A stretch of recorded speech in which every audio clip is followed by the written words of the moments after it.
लोकतंत्र में संवैधानिक तरीका जो होता है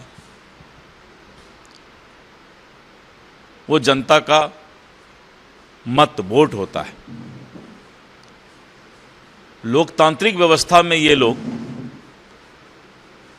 और इन लोगों को जनता ने नकार दिया है। अब जिस राजनीतिक दल को, जिस नेता को जनता चुनाव में नकार दे और वो इस तरह का हरकत करे, ये उचित नहीं है। 2029 में लोकसभा के चुनाव है। लोकसभा चुनाव की तैयारी कीजिए, जनता का सेवा कीजिए, लेकिन ये सब काम नहीं करेंगे।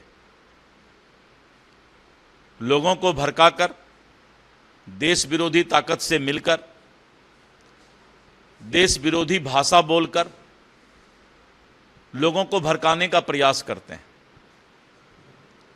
अलग अलग धर्म के लोगों का भावनात्मक बात उभार करके उनका साथ लेने का प्रयास करते हैं। ये राजनीति नहीं है। राजनीति है कि जनता का सेवा कीजिए, जनता के साथ मिलजुल कर रहिए, जिससे जनता आप पर विश्वास करके आने वाले चुनाव में आपको वोट दे। इसलिए राहुल गांधी जो हरकत कर रहे हैं वो हरकत लोकतांत्रिक नहीं है, संवैधानिक नहीं है। अगर किसी तरह की कोई गड़बड़ी हुई है तो उसके लिए माननीय न्यायालय है, हाईकोर्ट है, सुप्रीम कोर्ट है, सदन है, लोकसभा है। और यही कारण है कि राहुल गांधी का कोई भी आंदोलन सफल नहीं होता है, क्योंकि उसके पीछे देश विरोधी ताकत का हाथ होता है।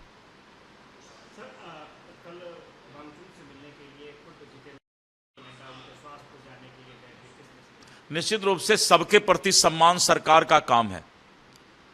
जैसे ही कोई सरकार में जब आता है तो वो राजनीतिक दल से ऊपर हो जाता है। सरकार के मंत्री राजनीतिक दल से ऊपर होते हैं। उनका काम है पूरे देश के लोगों का ख्याल रखना, और वही धर्म उन्होंने निभाया है।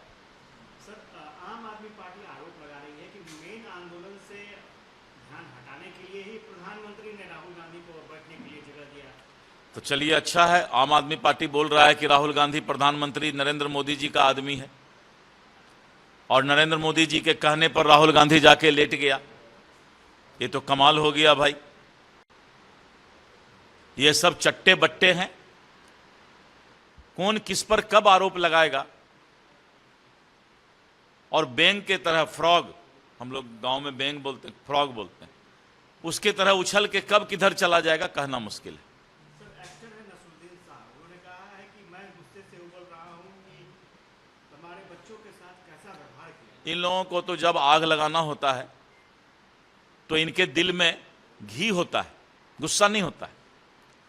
घी डालने का काम ये लोग करने का प्रयास करते हैं, लेकिन इस देश का युवा, इस देश का छात्र, इस देश का जनता इस बात को जानता है। एक और बड़ा फैसला सरकार ने लिया है, जिसमें यह है कि जो अग्निवीर थे, पहले उन्हें 10% कोटा दिया जाता था, अब बढ़ा करके 50% उनके लिए कोटा। अग्निवीर के लिए अब जो है कोई भी एक भी अग्निवीर नहीं बचेगा जिसको कि सरकार उसकी सेवा नहीं लेगी। सर, बंगाल में ये देखा जा रहा है, पिछले दिनों एक आंदोलन दिखा, एक कार्यक्रम था। ममता बनर्जी से जो बड़े बड़े नेता हैं वो धीरे धीरे हटते जा रहे हैं, और ममता बनर्जी भी कह रही है हिम्मत है तो जाओ बीजेपी में जाकर मिल जाओ। ममता बनर्जी का राजनीति समाप्त हो चुका है।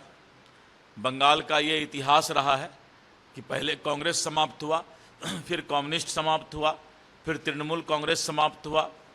तो ये इसका इतिहास रहा है। धन्यवाद। इस तरह का राहुल गांधी ने हरकत किया है, आप सीधे पीएम के आवास के पास चले जाइएगा, आप सीधे लोकसभा के पास चले जाइएगा। ये सब गुंडागर्दी इस देश में नहीं चलेगा, और इस देश की जनता जो है इसको पसंद नहीं करेगी। इसलिए राहुल गांधी जो है जिस तरह का हरकत किए हैं, वो चाहते हैं कि इस देश के अंदर युवाओं को भ्रामक बातें बता करके भड़काने का काम कर रहे हैं। ये देश भड़कने वाला नहीं है। आपके राज्य की खबरें, आपके शहर की खबरें सबसे पहले जानने के लिए देखते रहें अमर उजाला। चैनल को सब्सक्राइब जरूर कर लें और पाएं हर अपडेट।